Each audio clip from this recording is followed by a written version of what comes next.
How to add account in WhatsApp on Android or iPhone. Hello everybody, welcome back to my channel. This is me Bipin Bisnath, and today I'll guide you on how you can add account in WhatsApp on Android or iPhone device.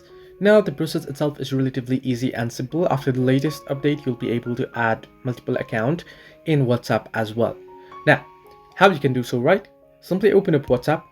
Once you open it up, you should get an interface like this. Tap on the three dots option at the top right and then head into settings. Basically, you'll have to head into settings of your WhatsApp. There, you'll be able to see the first option, that is account. Simply head over to account option, and now under account option, if you look here carefully, you should be able to find the option that is add account.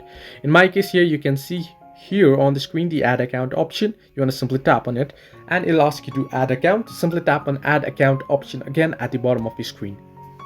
Once you do so, here it'll ask you to agree and continue. Tap on agree and continue, enter in your phone number, your country code, and verify it like you do while you sign into WhatsApp account, and you'll be able to add the account. So this way you can add another account on WhatsApp. Hope this helped you. Do like and subscribe, and do not forget to leave a comment down below if you have any further issues.